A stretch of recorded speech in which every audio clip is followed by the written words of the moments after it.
Welcome back, everyone, listening to another episode of the Rebel Talk presented by the Rebel Walk. I'm Cam Wicker, and as always, I'm here with Zach Moreth. And today we're here to talk a little bit about Ole Miss sports in the past couple of days.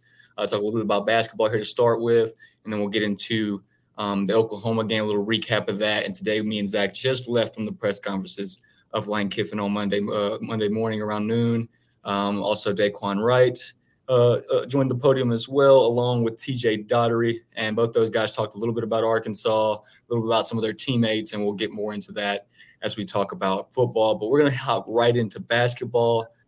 Today will be a women's game. Coach O and Team 50 will take the court at 6:30 p.m. versus Christian Brothers. Don't know how many people will show up for that game. If you can be there, obviously it's a Monday night. I know a lot of people have things to do on Monday nights, especially at this point in the school year. But if you can be there to support Coach Show and Team 50 for their exhibition game, that would be great. No, she would greatly appreciate that. But should be a game that Ole Miss kind of runs away with probably from the start and just gets to kind of see where their feet are at and see where their lineup is going into a pretty important matchup to start the year against USC and Juju Watkins in Paris next week to open the season in that invitational. So we won't talk too much about that. We'll let that play out tonight and maybe talk about it a little bit more in the next podcast we have for you guys. We want to talk a little bit about a surprise, maybe to say the least, to some people, and a dominating performance from Chris Beard and that basketball team yesterday morning against Illinois. Illinois team that finished the year ranked sixth in the country last year, lost a lot of guys. They have a great coach in Brad Underwood, but it seemed like yesterday morning they were kind of overpowered by an aggressive Ole Miss basketball team, and that's what Underwood kind of said in that press conference yesterday, Zach. Yeah, Cam, before the game started, I mentioned to you, I was like, Ole Miss is more experienced. They have guys who've been seemingly playing college basketball forever. They should punch these guys in the mouth. And I didn't think that would happen because as an Ole Miss fan, my hopes and dreams, they get, just shattered a lot. But, that's part of being a college sports fan. It's all right. But they proved me wrong. So Ole Miss went out there and they did exactly what I was unsure of. And they punched Illinois in the mouth. And Brad Underwood, he came out in the press conference and he basically admitted the game was over in the first 4 minutes. I thought the energy was awesome. Even though it was a Sunday at 11, people were probably leaving Oxford who saw the football game, and people have church and students are hungover. I still thought a decent amount of people showed up, and I was really proud of the way the team performed. I want to take you back to last year, Cam. I know this was an exhibition game, but the first time I watched the team play live last year, we beat Alabama State by 10 points. Then we beat Eastern Washington by 11 points and Detroit Mercy by 1 point. So now you fast forward a year and it's like, wow. I mean, if you told me last year Illinois was going to come to Ole Miss in an exhibition game and get smoked, I'd tell you you're crazy. So it goes to show that Chris Beard is legit, his staff is legit, and this team has a lot of potential. Let's not get crazy here, but let's realize that Illinois is an incredible program.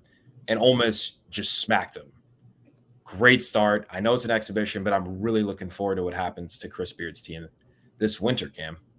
Absolutely. And I love what Chris Beard said in the press conference after the game. He kind of said that both teams won that game. He got a chance to show what both teams kind of looked like at that point in the year. Obviously, Chris Beard's team looks really good at scoring the basketball, looked really good at being aggressive on the defensive end. Fouls yesterday morning seemed kind of concerning at some point. It seemed like at times maybe Chris Beard's team was being a little too aggressive, especially getting into foul trouble early. Like Matthew Morrell, I believe, had 3 or 4 fouls. Mikael Brown-Jones had, I think, 2 fouls pretty early, despite having some pretty aggressive rebounds pretty early as well.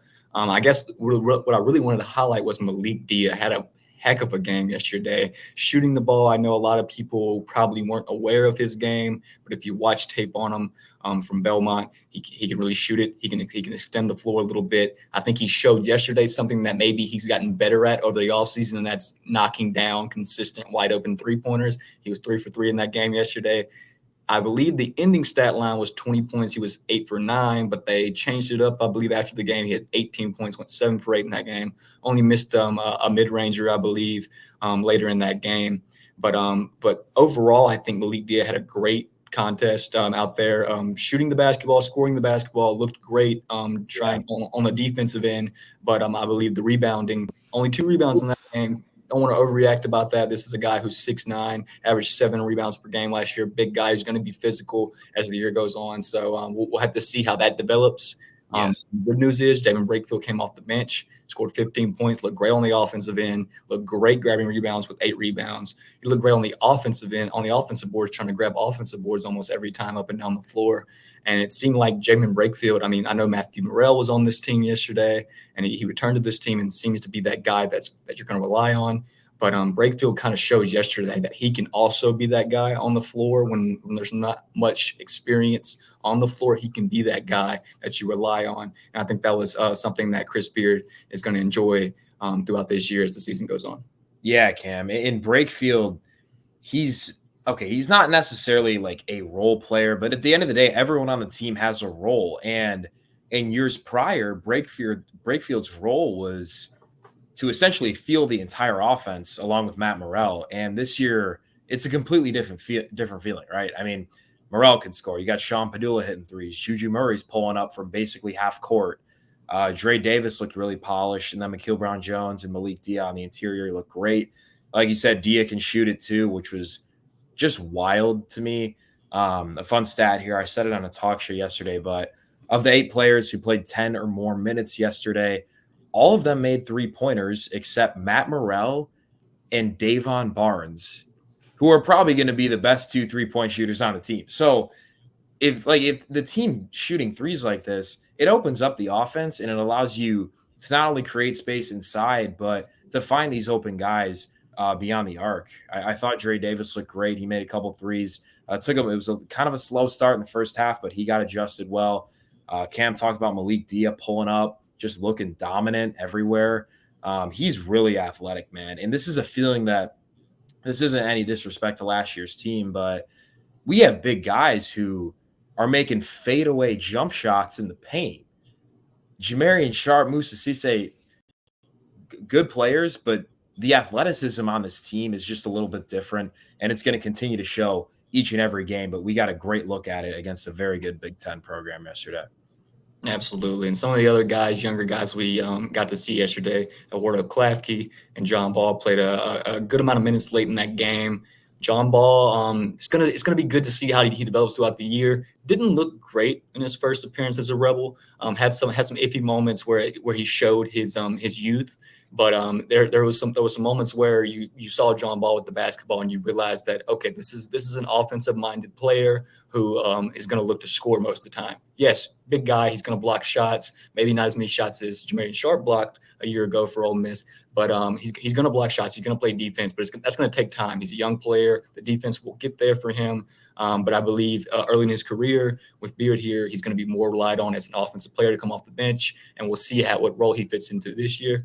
Me and Zach talked about it yesterday with Klafke. It seemed like Klafke was a little uncomfortable out there at times, kind of maybe some jitters first time out there. But we all know Klafke has that international experience playing against pro athletes. It will come along for him eventually, and I believe he'll probably find a role on this team, subbing in, considering this was a team that was probably about an 8 to 9 man rotation most of the year last year. This will probably be a team with a 10 to 11 man rotation this year. And we didn't even see TJ Caldwell yesterday. Not sure any news about him, if there's any type of injury going on there, but it seemed like maybe there just wasn't a place for him in that scrimmage game. But we all know the type of player TJ Caldwell can be. He's a hustle type of guy that can come off the bench for Chris Beard. And if he finds his way back into that lineup, I'm sure he will perform. I believe that's all we got regarding basketball for yesterday. The Ole Miss men's basketball team will kick off their regular season against Long Island next Monday, same time, same day that the women's basketball team kicks off their regular season, except the men's team will be at home in the Pavilion at 7:30 on Monday night against Long Island. So be sure to come out for that one. Chris Beard was advocating that at the end of the press conference yesterday, and telling fans to make sure that if you want to go to that Tab Pack game as well, make sure you buy tickets for that, because that excludes the season package tickets. So just like last year, you'll have to buy a ticket for that. I believe he mentioned something about a wooden coin that kind of gives you free entry if you come to the first couple of games. It kind of gives you free entry to that Tab Pack game. So if you come to the first couple men's basketball games for Ole Miss, you might find yourself getting to that Tab Pack game for free. But Yeah. I believe that's all we got for basketball for you guys. Like I said, be sure to stay tuned for that matchup for the start of the regular season next week. Moving on to Oklahoma. Oklahoma seemed like they had complete control of this game on Saturday, Zach. Going into halftime, it seemed like Joe John Finley was just dialing up all the right things. I know Kiffin talked about it after the game, saying that in the first half, it seemed like he put all his chips on the table.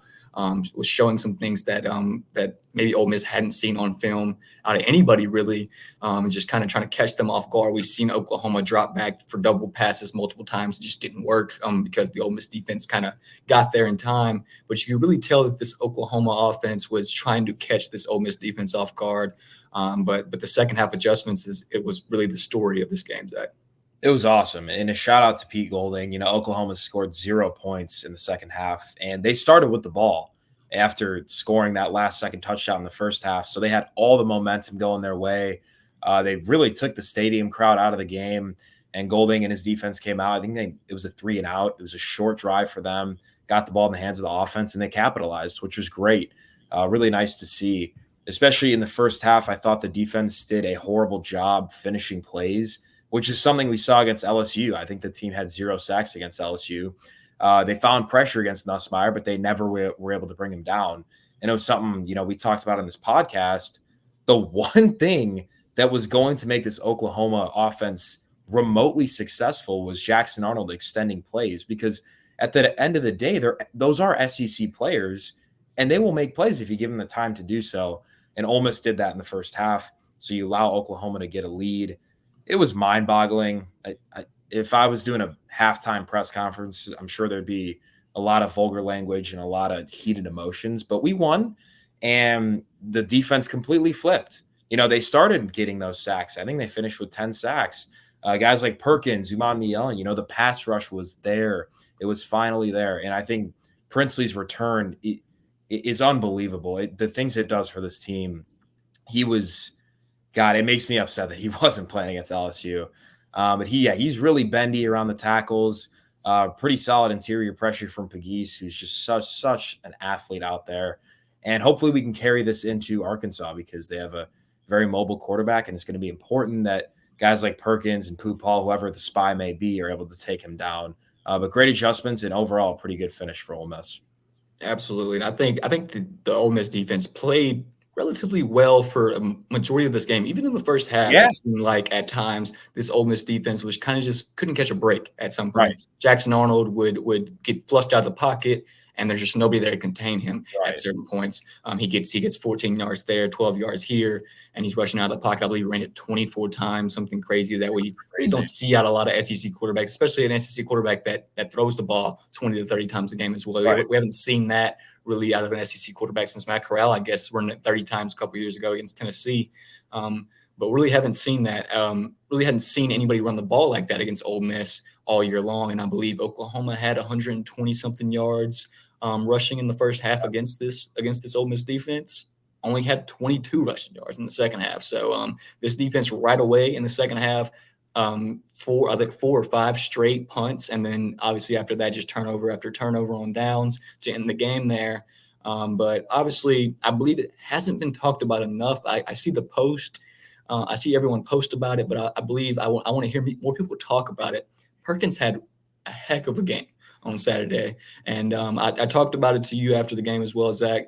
There could be this is a potential top 10 pick that Ole Miss has on their hands. Obviously, Perkins is 250 pounds playing edge rusher. Not the first time we've seen an undersized guy play edge rusher. There's a guy by the name of Micah Parsons who's only about 240 pounds and comes off the edge every weekend for Dallas Cowboys. And he's one of the most feared guys in the NFL. Not saying Perkins is going to be Micah Parsons, but he has the potential to be that type of guy with the speed and athleticism and just the willingness to get after the quarterback. It seems like Perkins has that just never quit, put me wherever you want to put me attitude. Kiffin talked about it today in the press conference. I know he spoke a little bit about Walter Nolan not continuing to play on Saturday. Didn't touch much on what he would do this weekend, but he talked a lot about how Perkins filled into that role for Princely against LSU and even played special teams against LSU. So this is a guy who's a sophomore, is a breakout star. I believe he's tied for the SEC lead in sacks now. But this is a guy who's also willing to do the dirty work for Ole Miss, and I think that's what makes him a top prospect. He's going to be an incredible NFL player, and next week I think you're going to see another crazy game. You have to game plan this guy similar to how you planned Jalen Milroe last year at Alabama, and I think Perkins is going to go berserk. I do want to shout out Kilo Stone, not getting a lot of love. Obviously, his numbers don't necessarily show up on the stat sheet, but his motor, man, I mean, 95 is always getting his hands dirty in there. And again, we don't see it because he's playing a lot of D tackle, but he's applying pressure, taking on double team sometimes. But he hasn't really been fully healthy until this week, and I think it showed for that defensive line, especially when Walter Nolan went out. Stone kind of filled in and did a fantastic job along with McGeese, Jared Ivey, Poo-Paul. I mean, man, the defense is electric, Cam. But staying on that topic, it is a little bit of a homecoming game for Poo-Paul. And one of my favorite quotes from the press conferences is they asked TJ Daugherty if Pooh is showing it like a different level of excitement for this week. And TJ was like, nah, like Pooh comes every week with this insane energy. And just a shout out to Poo-Paul. He's been one of my favorite Rebels that I've watched during my time in college. And I think he's going to go berserk in his homecoming game at Fayetteville, Cam. Absolutely. I'm really excited to see Poo-Paul in that homecoming game against Fayetteville. We had a pretty solid game this weekend. Had some moments where he got penalized and didn't look great on him. But we know the type of player that Poo-Paul is. We know the type of energy that he brings. We know the passion that he comes with every game. And I believe even though he fumbled the ball back to Oklahoma, the play right after where Jared Ivey smokes Jackson on the backfield, recovers it on himself. I believe that was kind of a turning point for that Ole Miss defense this past weekend.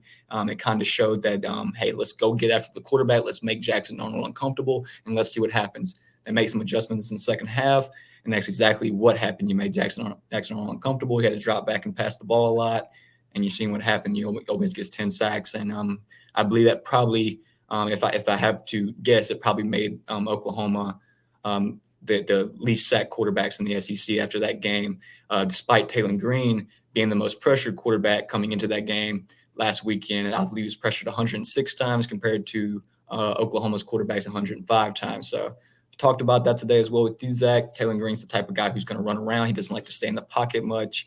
Shout out Michael Katz. I believe he said that about Boise, about his time at Boise State as well. Taylor Green's just that type of guy. He's not going to spend too much time in the pocket. When he feels like it's time to get out of there, he's going to get out of there. We know the type of player he is once he starts using his legs. He's very dynamic, and I believe that's going to be just the key this weekend. Daugherty touched on it. Kiffin touched on it. This is going to be a huge challenge for this Ole Miss defense going into a Georgia game, was now scheduled at 2:30. Kiffin kind of commented on that as well, saying LSU got that night slot again. Said it wasn't a shocker to him, but it seems like LSU does get those night games even after they lose some games. But Death Valley is a great place, and a lot of people like to experience those night games there. So it's tough go for Ole Miss not getting the SEC night game this year, especially having Georgia coming to town. But you live and you learn, and obviously if you can't win some of the games that you lost earlier this year, you can't complain too much about not getting the primetime slot at nighttime. I want to talk a little bit about Daquan Wright, though. In his press conferences today, he talked a lot about he talked a little bit about the 12 personnel this week and how they practiced it and it looked good all week and they implemented it into the game. Kiffin also talked about how he knew right away that this was going to be a tight end game because of Trey Harris being out. My question is, why was this not implemented at another point in the season? Obviously, we've seen the 12 personnel with this team. We haven't seen it much in the passing game. We see a lot of the 12 personnel when Ole Miss runs the ball. You got two tight ends out there. Maybe you got an extra lineman on the end of the line of scrimmage as a tight end. But we haven't seen it much in the passing game. I liked what I seen out of that in the passing game as far as you had a tight end on the line, whether it was Prieskorn or Wright, and you had another guy in the backfield, whether it was Prieskorn and Wright. And mostly every time one of those guys was either going down the seam or going out into the flats, and the other guy was going out to the flats the other way. This gives Jackson Dart time to throw the ball to someone in relative area if he doesn't see a pass downfield. This Ole Miss team lives for the long ball, and that's okay. They always have. Even when Matt Corral was here, score from far was the motto. You throw it to Braylon Sanders down the field, but you also had a guy like Kennedy Yeboah who you could dump it off to, let him get some yards, let Matt Corral pad the stats a little bit, if you say. But that's what you need out of Jackson Dart these past couple of weeks. That's what you needed to start SEC play, and we just didn't see a lot of Caden Prieskorn. I mentioned it yesterday too. We didn't see a lot of Daquan Wright after that second game of play, really in the passing game, and then all of a sudden Daquan Wright catches the second pass of the game for 35 yards yesterday. On Saturday, and Ole Miss is off and running with the tight ends from there. It was awesome. It was the thing we've all been asking for, and I will admit it's kind of a bad feeling when this happened because Trey Harris got hurt. It's kind of like it really. I feel like it shouldn't have taken that. But Jackson needs checkdowns, and if you look at a lot of the plays in that LSU game, they weren't there. There was no one near him, so he's scrambling for his life. And then he's got to throw it away, or he gets sacked. Because he's got nowhere to go with the ball. But when you have checkdown options, you got Daquan Wright, you got Prieskorn in the middle of the field, who Jackson kept floating the ball to, which was awesome. The options are there, and in the stats, as you can tell, I think Jackson got sacked one time, but as Lane said, it was kind of on him. So he's able to throw the ball. He's able to get the ball out of his hands quickly if he doesn't have that original read, and it opens up a whole new game for this Ole Miss offense, because instead of 3rd and 8, if you implement a couple checkdowns in it, now it's 3rd and 3. And if you're on the other side of the field, you know you're going for it on 4th. So then you can run the ball for 2 yards, throw Pegues in there and get that one. It's crucial for the success of this offense. And if we want to beat Arkansas at home next week, which is something Ole Miss sucks at doing, you have to make the checkdown passes when Trey Harris is not wide open down the field, right? And it's gonna be telling. And I'm really curious to see what direction Ole Miss takes when he does return, because it could go back to really bad, or it could take this offense to a whole new level. And I'm hoping that's the direction it goes. Absolutely. Would love to see Trey Harris back in this lineup next week. Obviously, if he can't go, I'm going to need some more progress. Another big step from Caden Prieskorn, Daquan Wright. Would like to see Juice Wells involved a little bit more in this offense. Didn't see much out of him Saturday. We saw Caden Lee play. It seemed like he was banged up most of the game. It seemed like he was limping around a lot. Kiffin kind of said that too. He was playing banged up these past couple weeks. Heck of a player, has a lot of heart. Caden Lee seems like every time he's out there, he just shows up when you need him most. Obviously, Jordan Watkins had a big play that probably should have been a touchdown. If you look back at it, it seemed like it kind of wasn't evidence there enough to overturn it. But either way, JJ finishes it off there. Another play I wanted to point out too was Micah Davis making a hell of a play down the sideline, and Jackson Dart scrambling out to his right. Just kind of tosses it out there. Great play from Dart as well in his own right, just to get it out there to Davis. But I think the really level of difficulty that kind of showed me there was Davis looking over one shoulder and then turning the other way to make the catch. That's a very difficult play to make, and it was a play that he needed to make in order to keep that drive alive.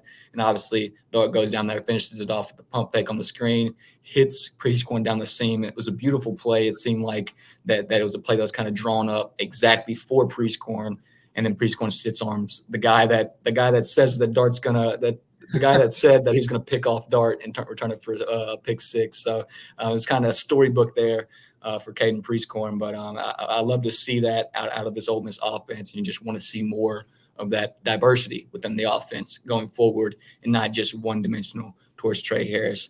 But I believe that's all I got for you on the recaps. Is that all you got, Zach? I got one last thing, Cam. I didn't realize this, but the clocks move back or behind. We get an extra hour of sleep, I think, next Sunday. So even though the Georgia game's at 2:30, based on these 4-hour football games, it should be dark by the end of the game. That's all I got. Yep, it'll be dark. So technically get a night game. It'll probably get a second half or a fourth quarter worth of a night game. So if that's a good close game, it should be a good environment late in that game if it's a close one on that weekend. But looking ahead to that game, not try not to look too ahead to that game. Ole Miss will play Arkansas this weekend. They opened up as a 7-point favorite, I believe. I believe now it's a 6.5-point favorite to Ole Miss. We'll have to see how that lands. Obviously, Ole Miss was the big favorites last week. Did not cover. Struggled a little bit in the first half. We know this Ole Miss team has struggled in the past with Arkansas teams, especially when the Ole Miss team is better than the Arkansas team that they're playing. So it's going to be an interesting weekend for Ole Miss in Fayetteville. But it should be a fun one to see how this team builds off what they did last weekend. Yeah, man. This is the season. Season's on the line. It's going to be on the line until we're past the Egg Bowl, but we got to take it one game at a time. And I'm hoping the Rebs can please get a win in Fayetteville. Absolutely. And I believe college football playoff rankings will be coming out soon. I believe that's either the weekend of the Georgia game or the weekend after the Georgia game. Not too sure, but I know it's around that time. So we're getting close to see what the committee kind of thinks about this Ole Miss team. Obviously, it's going to be a little bit different than the AP poll. Obviously, the first time we see a 12-team playoff ranking from the committee. So it's going to be interesting to see how they do this first 4 out, first 4 in. They do a lot like brachiology for college hoops. We'll have to see how they work with that. But I believe that's all we got for you guys this week. Like I said, make sure to, if you can be there, go to that Ole Miss game tonight for Coach O and Team 50 against Christian Brothers at 6:30 p.m. They'll kick off their season next on November 4th, along with the men's team in the regular season. And then Ole Miss will play Arkansas this weekend on the road at 11 a.m. I believe ESPN televised game there in Fayetteville. So should be a pretty exciting weekend for Ole Miss sports. And then moving on into basketball season as well. But that's all we got for you guys this week, though. So make sure to tune into the rebelwalk.com for all your Ole Miss sports needs.